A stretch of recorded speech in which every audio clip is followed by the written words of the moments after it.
gosh, are you guys warm enough in here?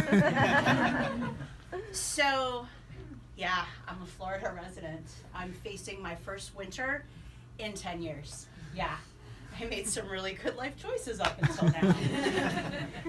And I really appreciate everyone here in Boston telling me that I'm gonna get used to the cold. It's kind of like telling someone in the asylum, you're totally gonna acclimate once you get used to electroshock therapy.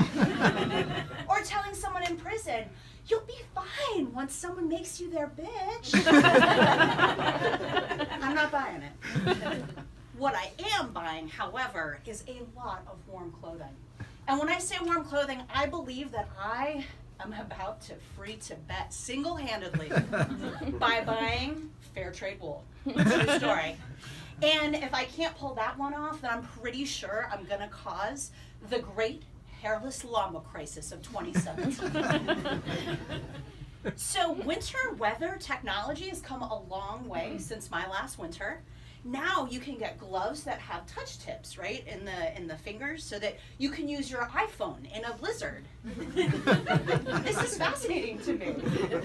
I just have this vision of innumerable iGeneration kids losing their digits to cyberbullying on snow days. The other thing I also appreciate is when people remind me that I'm originally from Ohio. Like, that makes me predisposed to bad weather, square dancing, and cow tipping. Right? But decidedly not. I am solar powered. I'm meant to live in the tropics. I do enjoy it when people say to me things like, oh, I would miss the seasons. Which season? Allergy season? Cold season? Flu season? So you're probably wondering what the heck I'm doing here.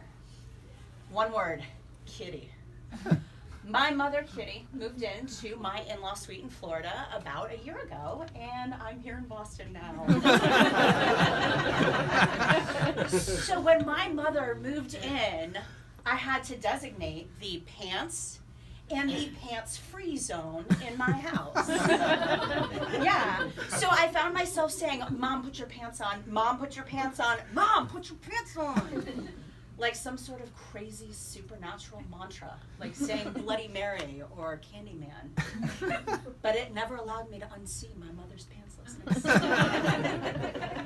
Now, I feel it's really important here to clarify that we're talking pantslessness, not panties-lessness, okay?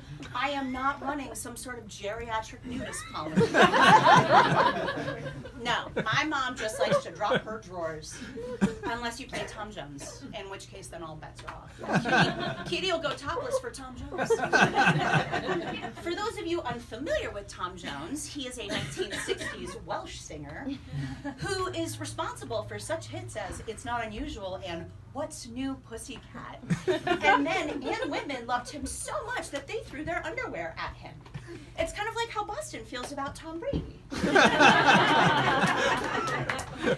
And every time I talk to my mother on the phone, the first thing she says to me is, "What's new, pussycat?" Which is pretty much as disturbing as her pantslessness.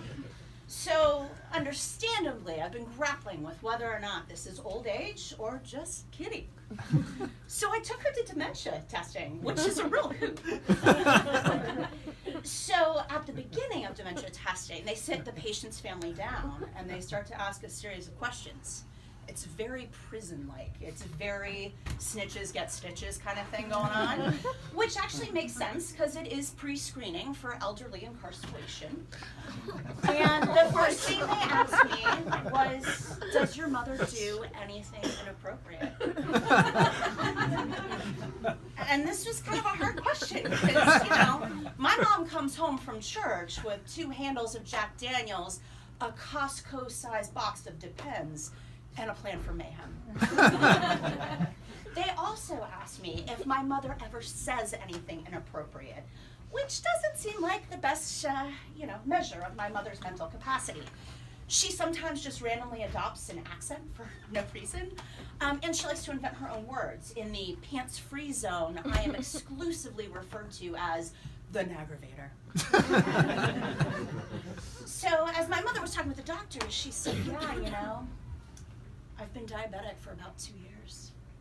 And the doctor looked at me and I was like, that would be absolutely true in dog years.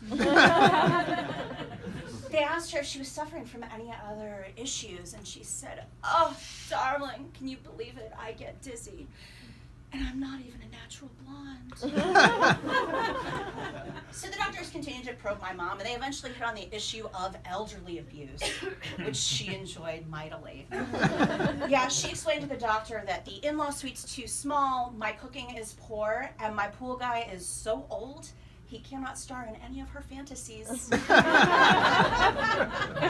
She then finished out with a whole line of questioning about forcing the elderly to wear pants and whether or not that is criminal behavior and if it's prosecutable.